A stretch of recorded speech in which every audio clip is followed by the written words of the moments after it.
ദിലീപ് നമ്മുടെ ജനകീയ നടൻ, ജനപ്രിയ നടൻ, കുട്ടികൾക്കും കുടുംബങ്ങൾക്കും ഏറ്റവും ഇഷ്ടപ്പെട്ട നടൻ ശ്രീ ദിലീപ് വിവാദ പുരുഷനായി പ്രതിയാക്കപ്പെട്ട നടിയെ തട്ടിക്കൊണ്ടുപോയി പീഡിപ്പിച്ചു ദൃശ്യങ്ങൾ പകർത്തിയ മെമ്മറി കാർഡ്, അതിൻ്റെ രേഖകൾ കോടതിയുടെ കസ്റ്റഡിയിലിരിക്കെ അതിനെ മെമ്മറി കാർഡ് തുറന്ന് 3 തവണ പരിശോധിച്ചുവെന്നും അതിനെതിരെ അതിജീവിത കോടതിയിൽ, ഹൈക്കോടതിയിൽ ഉൾപ്പെടെ നൽകിയ പരാതിമേൽ ഇതുവരെ ഒരു നടപടി സ്വീകരിച്ചിട്ടില്ലെന്നും അതുകൊണ്ട് രാഷ്ട്രപതി ഇടപെടണമെന്നും കുറ്റക്കാർക്കെതിരെ കർശന നടപടിയെടുക്കുകയും ശിക്ഷ നൽകുകയും ചെയ്യണമെന്നും പറഞ്ഞിട്ട് അതിജീവിത രാഷ്ട്രപതിക്ക് പരാതി അയച്ചിരിക്കുന്നു. ഇത് 2017 ഫെബ്രുവരിയിൽ നടന്നൊരു സംഭവമാണ്. ആലുവയിൽ വെച്ചാണ് ഈ മലയാള നടി, പ്രശസ്ത നടിയെ തട്ടിക്കൊണ്ടുപോയതും അത് കഴിഞ്ഞ് അവരെ കൊട്ടേഷൻ പ്രകാരമാണ് തട്ടിക്കൊണ്ടുപോയതെന്നും അതിന് കാരണക്കാരൻ ദിലീപാണെന്നും ഒക്കെ പറയുന്നു. കൂടാതെ പൾസർ സുനി എന്ന് പറയുന്ന അന്നത്തെ അതിലെ ക്രിമിനലായിട്ട് ഇതുവരെ ജയിലിലുണ്ടായിരുന്ന പൾസർ സുനി, അദ്ദേഹം പീഡിപ്പിക്കാൻ കൊണ്ടുപോയെന്ന് മാത്രമല്ല, തട്ടിക്കൊണ്ടുപോയി പീഡിപ്പിക്കുകയും ദൃശ്യങ്ങൾ പകർത്തുകയും ചെയ്തിരുന്നു. ഇപ്പോൾ ഈ ദൃശ്യങ്ങൾ അടങ്ങിയ മെമ്മറി കാർഡ് കോടതിയുടെ കസ്റ്റഡിയിലിരിക്കുകയാണ്. അത് 3 തവണ തുറന്ന് അതിൻ്റെ ദൃശ്യങ്ങൾ കണ്ടതെന്നും അതുകൊണ്ട് തന്നെ അതിൻ്റെ വിശ്വാസ്യത നഷ്ടപ്പെടുത്തിയെന്നും അതിലുപരി ഈ ദൃശ്യങ്ങൾ പുറത്തു പോയാൽ നടിക്ക് ജീവിതത്തിൽ യാതൊരു വിധത്തിലുള്ള മാന്യതയും സ്വകാര്യതയും ഒന്നും ലഭിക്കില്ല എന്നുമൊക്കെയുള്ള ആണ് നടി പരാതിപ്പെട്ടിരിക്കുന്നത്. അപ്പോൾ ഇതിന് ഈ സംഭവത്തിൽ ഏറ്റവും വിവാദമായ ഒരു സംഭവത്തിൽ ഏറ്റവും ക്രൂഷ്യലായ, ഏറ്റവും നിർണായകമായ ഒരു തെളിവാണ്, അത് ഡിജിറ്റൽ തെളിവാണ്. ആ തെളിവ് നശിപ്പിക്കുക എന്നുള്ളത് കൂടിയാണ് ഈ പറഞ്ഞ രീതിയിൽ മെമ്മറി കാർഡ് തുറന്ന് പരിശോധിച്ചു എന്ന് പറയുന്നത്. ഈ കേസ് 2017 ആരംഭിച്ച ഈ കേസ് ഇതുവരെ ഹൈക്കോടതിയിൽ പോലും വിധി വന്നിട്ടില്ല. അതിൻ്റെ പല രീതിയിലുള്ള കേസുകൾ ഇതുമായി ബന്ധപ്പെട്ട് ഉണ്ടായിട്ടുണ്ട്. എന്നാലും ഇന്ന് യഥാർത്ഥത്തിൽ ആലുവ പ്രിൻസിപ്പൽ സെഷൻസ് കോടതിയിലാണെന്ന് വാദം തുടങ്ങുകയാണ്.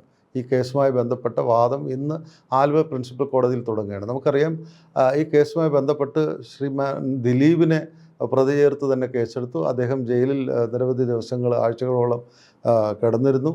അത് കഴിഞ്ഞ് അദ്ദേഹത്തിന് മാത്രം ജാമ്യം കിട്ടി. പിന്നെ ഏതാണ്ട് വർഷങ്ങൾക്ക് ശേഷമാണ് പൾസർ സുനിക്ക് ഈ കഴിഞ്ഞ 1-2 മാസങ്ങൾക്ക് മുമ്പ് ജാമ്യം കൊടുത്തത്.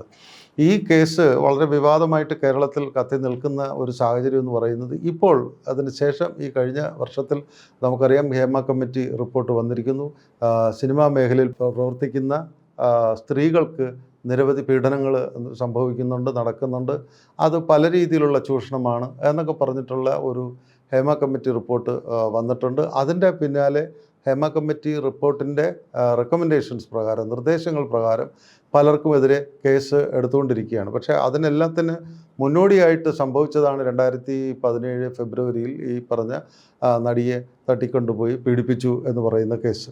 അതിൻ്റെ ഈ കേസിൻ്റെ ഇനിയിപ്പോൾ സുപ്രീം കോടതിയിൽ വരെ പോകും. ഏതാണ്ട് ദിലീപ് ജാമ്യം കിട്ടാൻ സുപ്രീം കോടതിയിൽ വരെ പോയിരിക്കുന്നു. അപ്പോൾ ഇപ്പോൾ ഹൈക്കോടതിയിൽ ഇതുമായി ബന്ധപ്പെട്ട് മെമ്മറി കാർഡ് മെമ്മറി കാർഡ് 3 തവണ കോടതിയുടെ കസ്റ്റഡിയിൽ ഇരുന്നതിനെ എടുത്ത് തുറന്ന് വിഷ്വൽ കാണുകയും പരിശോധിക്കുകയൊക്കെ ചെയ്തു എന്നൊക്കെ പറയുമ്പോൾ തന്നെ അത് വളരെയധികം അപകടമാണ്. കോടതിയുടെ തന്നെ വിശ്വാസ്യതയെ ചോദ്യം ചെയ്യുന്ന ഒരു സാഹചര്യത്തിലാണ് കാര്യങ്ങൾ നീങ്ങിയിരിക്കുന്നത്.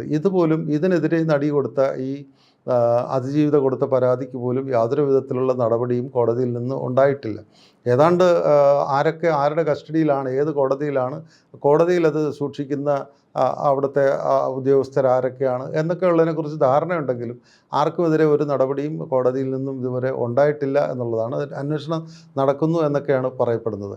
എന്ത് പറഞ്ഞാലും ഇത് നിസ്സാരമായൊരു സംഭവമല്ല. ഇതൊരു വ്യക്തിഗതിയെന്നോ അങ്ങനെയൊന്നും പറഞ്ഞിട്ട് ഒതുക്കാവുന്ന ഒരു സംഭവമല്ല. ഇത് ഏറ്റവും നീചവും ഹീനവുമായിട്ടുള്ള ഒരു പ്രവൃത്തിയാണ്.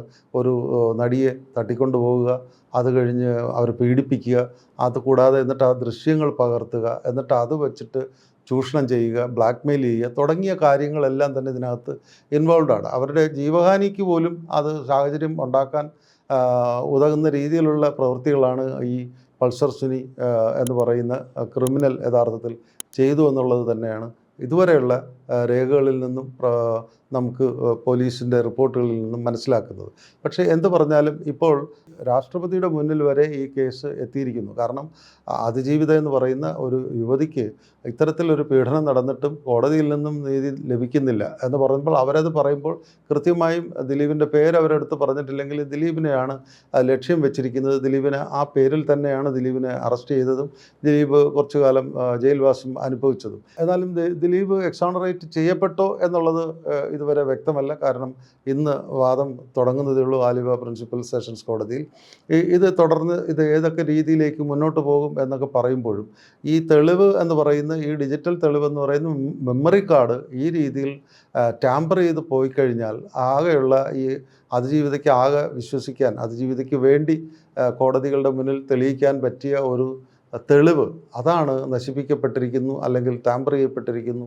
അതിൻ്റെ വിശ്വാസ്യതയെക്കുറിച്ചൊക്കെ ദിലീപിൻ്റെയും പൾസർ സുനിയുടെയും പോലുള്ള ക്രിമിനലിൻ്റെ കൃത്യങ്ങളും അവരുടെ കൃത്യങ്ങളെയൊക്കെ ചിലപ്പോൾ ന്യായീകരിക്കുക, അല്ലെങ്കിൽ അവർക്കെതിരെ തെളിവ് ഇല്ല എന്ന് പറയുന്ന രീതിയിലേക്ക് കോടതികളുടെ നടപടി നമുക്കറിയാം. എല്ലാം തെളിവിൻ്റെ അടിസ്ഥാനത്തിൽ മാത്രമേ വിധികൾ ഉണ്ടാകാറുള്ളൂ. അപ്പോൾ ആ ഒരു സാഹചര്യത്തിലാണ് നടി വളരെ വേദനാജനകമായ ഒരു സാഹചര്യമാണ് തനിക്കുള്ളതെന്നും തനിക്കെതിരെ നടന്ന ഈ പ്രവൃത്തിയിൽ രാഷ്ട്രപതി ഇടപെടണമെന്നും കുറ്റക്കാരെ കണ്ടുപിടിക്കണം എന്നും പറഞ്ഞുകൊണ്ട് പരാതി നൽകിയിരിക്കുന്നു.